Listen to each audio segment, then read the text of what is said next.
High বন্ধুরা, তোমরা সবাই কেমন আছো? আশা করি তোমরা সবাই ভালো আছো, সুস্থ আছো, আর আমিও ভালো আছি। তো আজকে সকাল থেকে ভিডিওটা শুরু করছি। আশা করি তোমাদের ভালো লাগবে। তোমরা প্লিজ পুরো ভিডিওটা দেখো।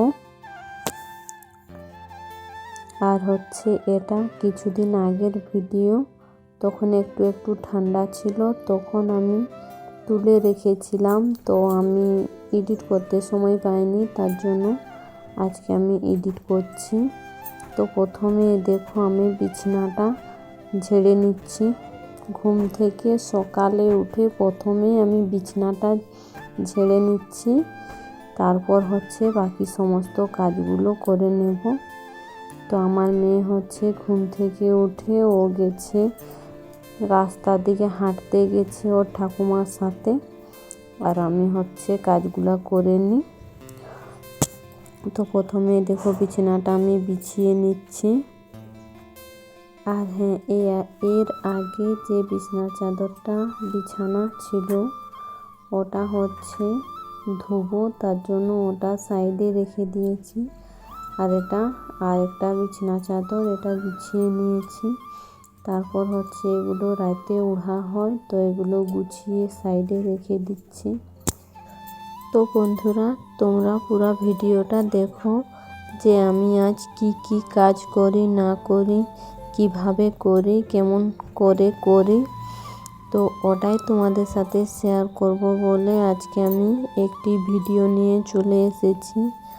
তো দেখো আমি সমস্ত কিছুগুলো গুছিয়ে তারপর আমি ঝাঁট দিয়ে দেব পুরো বাড়িটা। প্রথমে আমার রুমটা ঝাঁট দেব, তারপর বাড়িটা পুরো ঝাঁট দিয়ে দেব। আর ভিডিওটায় দেখা যাচ্ছে যে আমি অনেক জলদি কাজগুলো করছি, কিন্তু একদম নয়। আমি আস্তে সুস্তে কাজগুলো করছি। আমি প্রেগনেন্ট, তার জন্য আমি আস্তে সুস্তে কাজগুলো করছি। তো ভিডিওটা আমি স্পিড করে দিয়েছি, তার জন্য এরকম দেখা যাচ্ছে যে ঝটফট কাজগুলো হচ্ছে। তো বুঝতে পারছো, প্রেগনেন্ট যখন মারা থাকে তো তখন তো একটু সাবধানে কাজ করতে হয়। তো আমিও সেভাবে সাবধানে কাজ করছি। তো প্রথমে দেখো আমার রুমটা ঝাঁট দিয়ে দিচ্ছি। তো বন্ধুরা, অনেকদিন ধরে আমি তোমাদের সাথে একটি কথা বলবো বলে ভাবছি, কিন্তু বলা হয়নি। তো বন্ধুরা, আমার কথাবার্তা যদি কিছু বলা ভুল হয় তাহলে আমায় ক্ষমা করে দেবে। তো আমি খাস বাংলা খুব একটা ভালো বলতে পারি না, তো যেভাবে পারি সেভাবেই তোমাদের সাথে আমি বলি। তো কিছু কথা বলা আমার ভুল হয়ে যায়, তো ওটাই তোমাদের সাথে আমি বলছি যে কিছু কথা যদি বলা ভুল হয়ে থাকে তাহলে আমায় ক্ষমা করে দিও।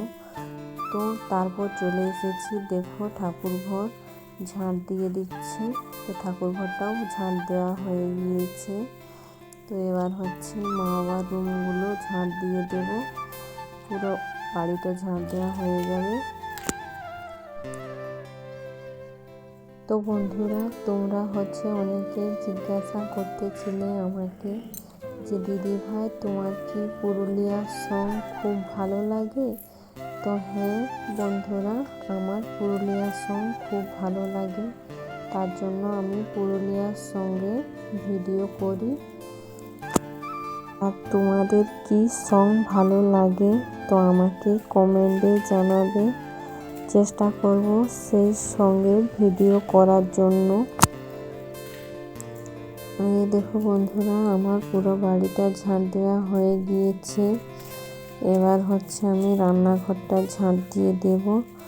তো রান্নাঘরটা কালকে রাত্রেবেলা ঝাঁট দিয়েছিলাম, তার জন্য রান্নাঘরে অত ঝগড়া হয়নি, তবু একবার ঝাঁট দিয়ে দিলাম, বাসি ঘরটা আছে না, তার জন্য।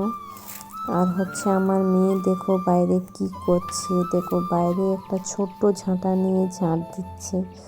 তো আমি যখন ভিডিও করছি ও আমার দিকে ঘুরে ঘুরে তাকাচ্ছে। তারপর দেখছো বন্ধু, চলে এসেছি একটা মোছা নিয়ে রুমগুলো মোছার জন্য। তো আমার রুমটা প্রথমে মুছে নিচ্ছি, তারপর হচ্ছে বাকি রুমগুলো মুছে নেব।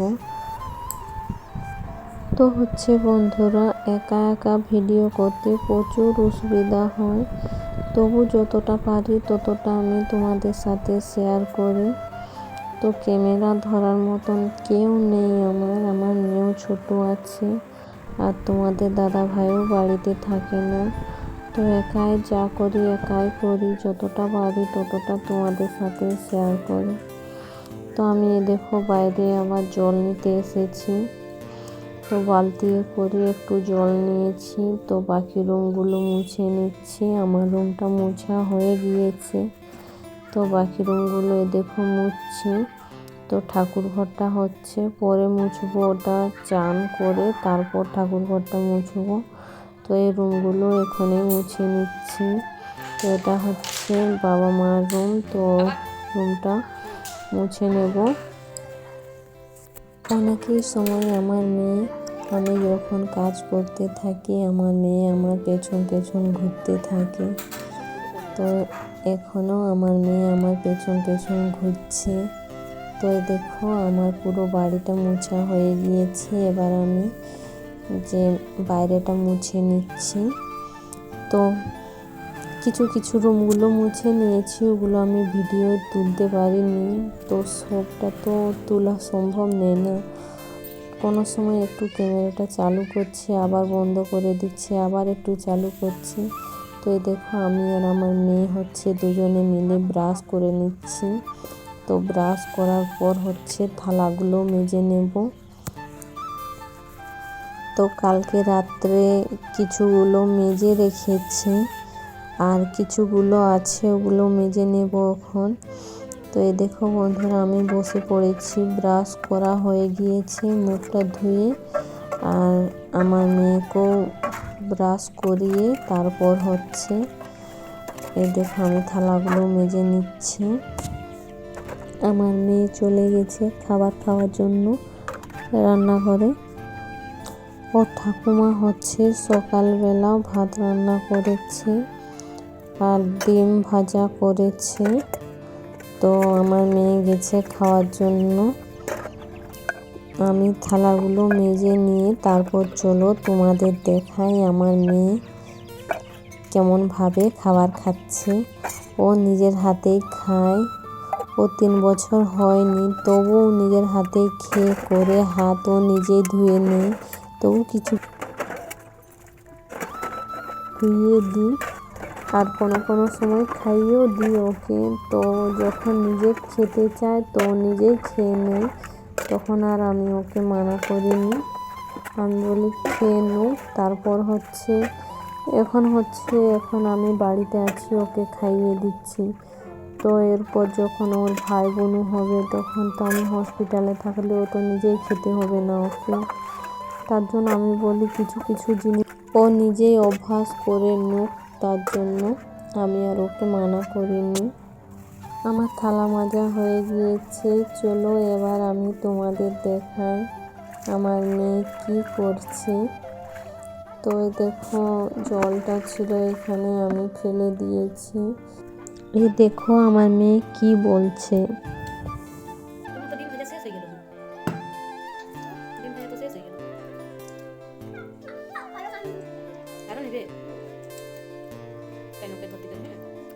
বই নিয়ে বসবে, হ্যাঁ বই পড়তে হয়, কালকে রাতে পড়ানি ঘুমিয়ে গেছিলে না, হ্যাঁ কালকে রাত্রেবেলা ঘুমিয়ে গেছিলে না, আজ বই নিবে এখন, হ্যাঁ।